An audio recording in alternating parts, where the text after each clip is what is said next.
It's a very big rabbit hole. So Lapiplasties. Essentially, a procedure for bunions was developed in the early 2010s by Dr. Santrock in West Virginia. Very limited availability in Canada. I know that they do it in Toronto and Calgary for sure. I saw a podiatrist in Vancouver before I left. He said there was no one in Vancouver that was doing it at that time and suggested that I wait till I moved to the US to explore it there. So I did. Um, and it developed because conventional bunion surgeries, including bunionectomies and often osteotomies, often have limited success and up to 40% failure rate. Anyone here on the call know anyone? Have had clients or any experience with people not having good results with bunion surgeries? My wife works at the VGH and she said she's had a few of her colleagues do it. And I think somebody had to end up redoing the surgery like 5 times, she said, because it was just like so bad and so painful. Yeah. Hmm. So with those surgeries, with the old surgeries, and I explored this a long time ago, um, they talked about doing an osteotomy with me, and it was called the biplane chevron osteotomy, which involved cutting the first metatarsal in a V shape across two planes to allow for lateral and rotational translation. So it's correcting the deformity in multiple planes. And at that time, I said, no way. It sounded way too complicated and like would require immense skill from a surgeon, and I just didn't trust it. So I left it.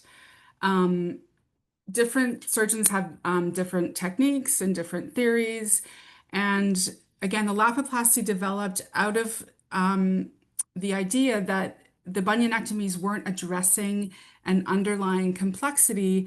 And the people that do Lapiplasties, often podiatry, there are some orthopedic surgeons that do it, basically state that the first metatarsal drifts into abduction and rotation, and there's an unstable tarsometatarsal joint. So the problem, the instability is actually at the medial cuneiform and the first metatarsal. There is a lot of difference in opinions ongoing with podiatrists and orthopedic surgeons regarding this. So I think that will be a dispute into infinity because they all have such different ideas about what to do. But yeah, with the previous bunionectomies, a lot of people say it's like as much art as science, and you really have to rely on the skill of the surgeon. So I opted to wait. So with the 3D Lapiplasty, this is what they're called. They're called 3D because they are correcting it in multiple planes. They fuse the first metatarsal and the medial cuneiform with things called speed plates. They call it 3D because it includes a rotational component. And these little plates provide the stability of a locking plate. And they say it's like similar compression to a staple. So it's solid, but it also allows, there's a dynamic component to it. Provides dynamic compression to the joint during the fusion to aid in a faster return to weight bearing than conventional bunion surgery. It's a titanium implant to minimize irritation. And the other interesting thing about this, and some orthopedic surgeons will say, well, that's because the podiatrists don't have skill, is that the cuts and the procedure is computer assisted, so it's very precise. So that's something we can discuss further. This is just a picture of my foot before the surgery. You can see how severe, that's my left foot. That was worse than the right. Very severe. And some x-rays. So this is my left foot before the surgery, and this is my left foot after. So there's a plate over the dorsum and then a plate medially as well. Any questions about that?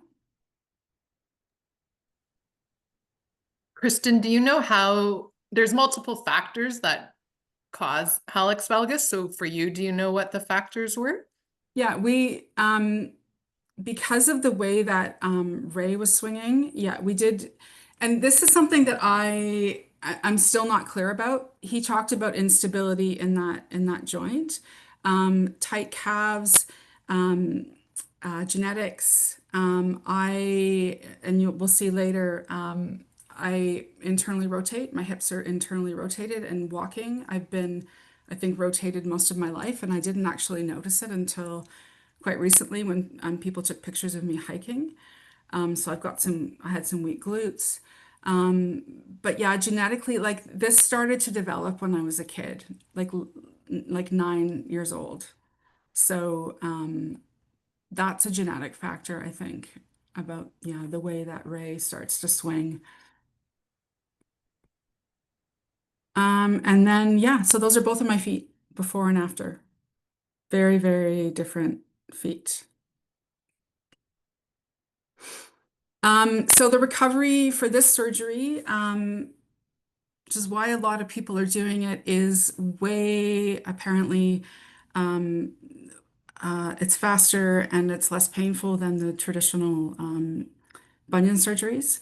So in the first 3 days, they put you in a surgical shoe with crutches, not weight bearing. From 3 days, about 3 days, though, the first surgery that he put me in after 6 days, you get put into one of those big walking boots, start with two crutches, progress to one crutch, progress to no crutch. That time period is pretty hazy. Like it's kind of as tolerated.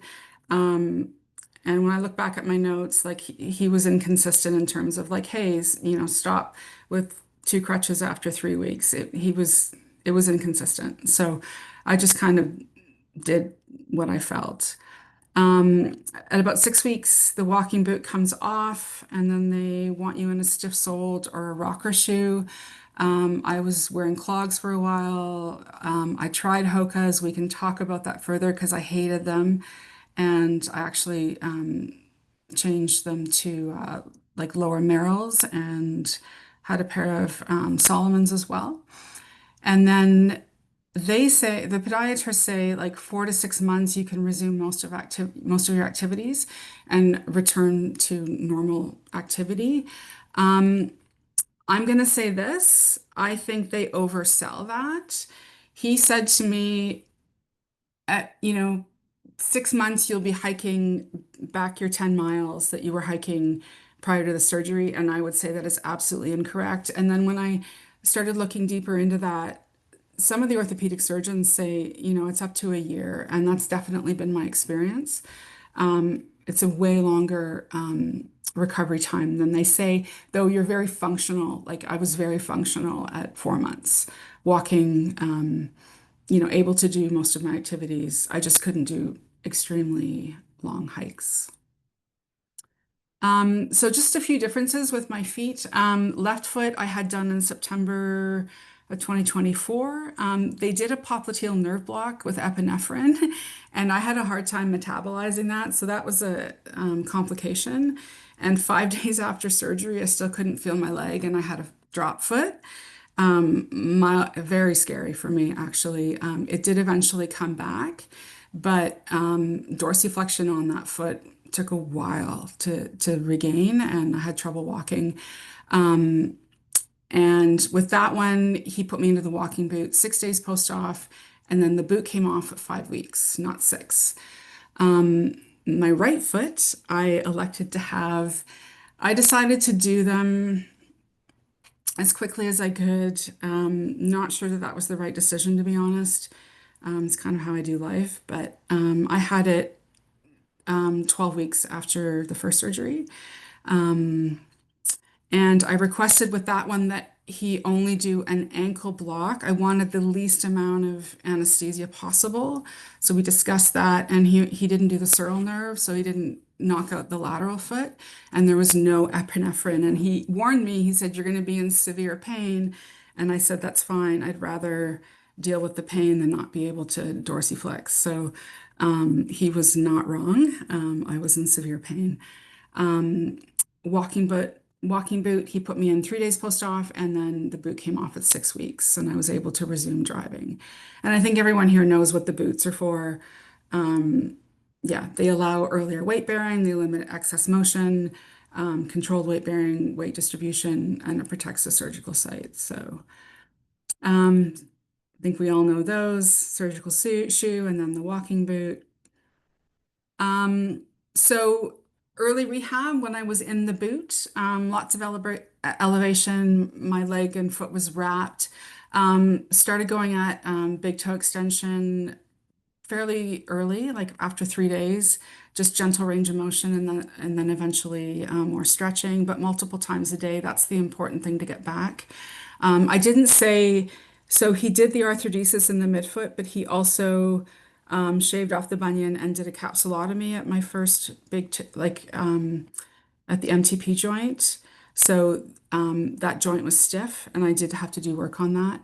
Lots of toe range of motion, ankle range of motion, all directions, calf stretching, light massage after the dressings were removed and the scar was healed, vitamin E and essential oils for the scar and scar massage. And I also did some red light and near infrared therapy, which I'll get into in a minute. Kristen, did Yeah. you change any of the dressings after surgery yourself, or did you let the nurse or doctor change the surgical dressings? So I went in and he did all that. Yeah. Okay. Yeah, I went in. And you mentioned the drop foot from the epinephrine. How did you guys figure out that that's what it was, or who figured out that that's what it was? Because it's scary having a drop. So yeah, they told me you'll be like it'll wear off in 24 to 48 hours, and it just wasn't wearing off. I know that I have a history of metabolizing. Like I can have strange reactions to things. I was so concerned about the anesthesia and waking up that I actually didn't consider the block.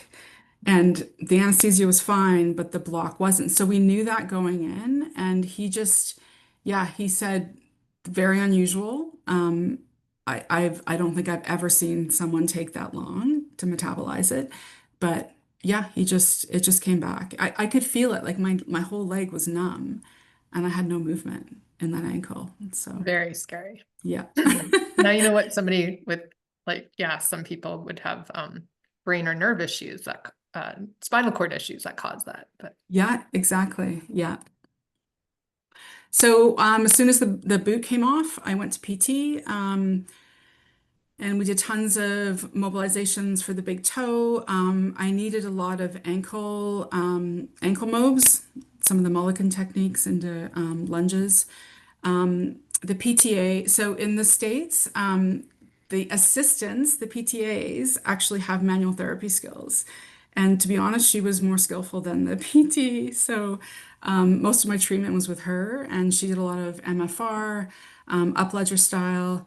They used red light and cold laser, the BAPS board, the leg press and calf press lying down, lots of extrinsic muscle strengthening, all the ankle movements with TheraBands, and then intrinsic muscle strengthening, including short foot doming through the arch, marble pickups and scrunches, and then the toe splay, which was quite remarkable for me because I've never been able to do that. My toes were so crushed that I could never abduct my big toe because they were crossed. So that was fun for me.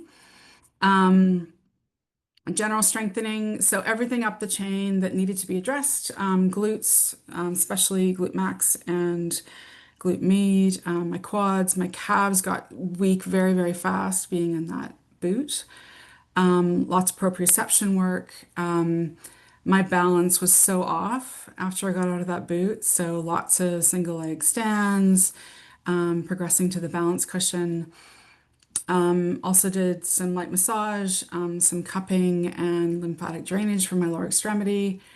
And then gait training, walking was weird. I don't even know how to describe that. Because my feet have been so crooked for so long that it all of that input was so new and it was strange. Like I don't know how else to articulate that. And with the gait training with the PT, we explored more of a midfoot strike, shorter step length, being light and brisk on my feet. And also because I had difficulty with dorsiflexion early in rehab, so we kind of had to adjust things. And then gradual increase of walking after the boot came off. I started at like 10 minutes, no hills. And I worked up to an hour with light hills before the second surgery at about 12 weeks. With those surgeries, they say no jumping until 4 months. And then, yeah, compression socks when you're up on your feet. To go further, stuff that I did at home regularly. Some of you know that I'm really into fascia. The Melt Method has some really amazing kits. They do hand treatments and foot treatments. They're really simple fascia treatments with balls. Did those daily to start to release the fascia in my foot and to get some neurological input and just to get the fluid moving. Also, toe stretching into abduction. You can increase the size of the ball in between your two toes. And then on the right is isolated toe extension. So I get the toes aligned and then start to move the toe in isolation to the other toes into extension to strengthen my toe extensors or my big toe extensor. Um, I did tons of research on red light, infrared light.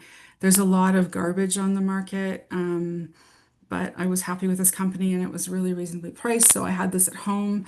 Red and infrared light, 129 US dollars, has multiple uses for wound healing, skin health, like scalp. Like there's so many things that you can do with these things. So I was super happy with this purchase. But basically, yeah, you have red light and then near infrared.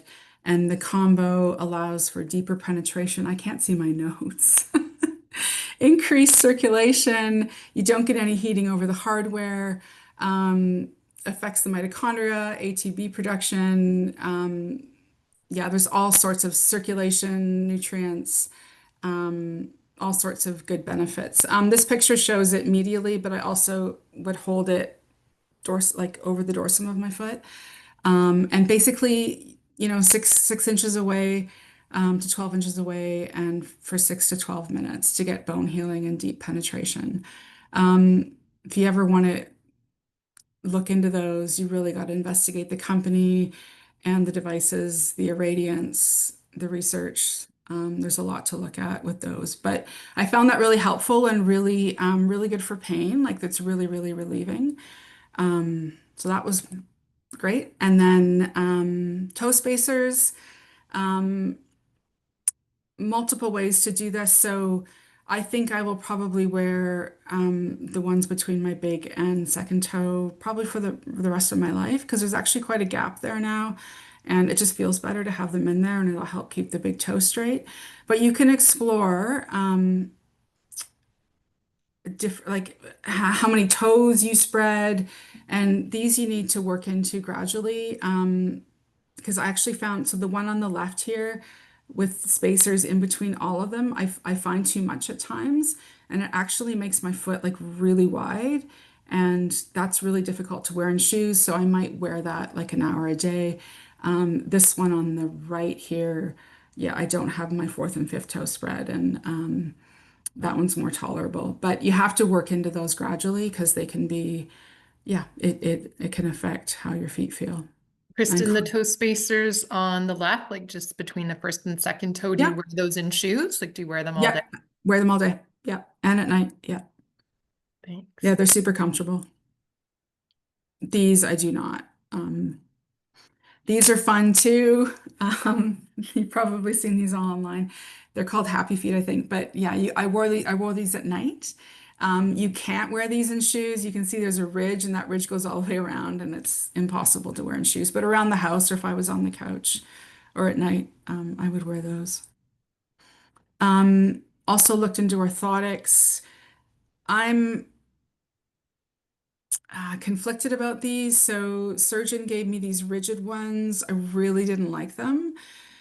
And this is one of those things where I think we have to trust our bodies and how things feel and not what the surgeon says. The right ones, the PT works with a company in Germany called Stride Soles. I've looked at for those in Canada. I haven't found them. But basically, they have this really elaborate way of scanning your feet. It's a 3D scanner. Yeah, they use your phone to like take multiple pictures. They examine your gait, and then they have podiatrists actually analyze your gait. So she took pictures of my gait, and then the podiatrists review them, and then they make these orthotics, and you have 6 months to try them. If there's a problem or you have increased pain, you write them back and say, hey, I've got more pain here, and they'll adjust them. And you can keep going back and forth until you figure out what works. I found those way more comfortable. They're light, they feel more dynamic. And the PT told me, like, she's used them with a lot of other foot issues. And she said often people don't have to wear them permanently. They wear them for a period, the muscles retrain, and then they can get rid of them. So interesting treatment.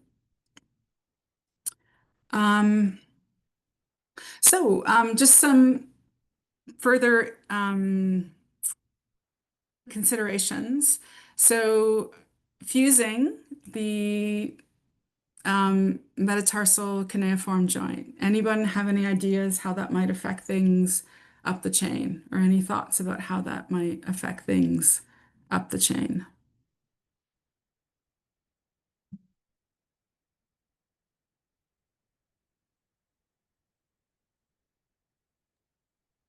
Would it affect your like your subtarsal joint?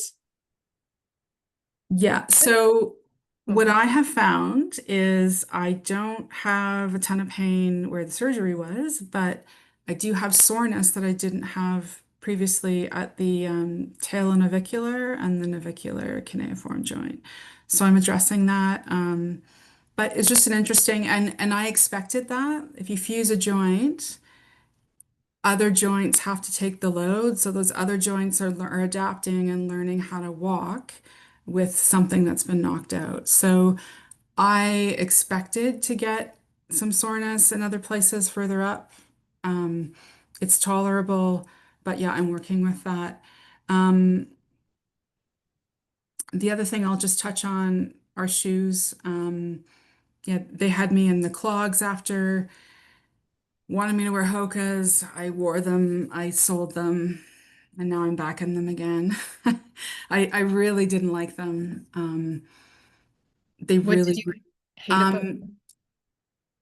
they were bulky. I felt like my gait wasn't natural, and they increased the pain in the talonavicular and the navicular cuneiform, like way up. They increased that pain. Um, so just going to show when I was going through rehab and going through this, I found this technique, taping called a navicular sling, just to give additional support where I was feeling soreness. And that's a more rigid tape. And then the other thing that we were doing is just using kinesio tape to encourage abduction of the big toe.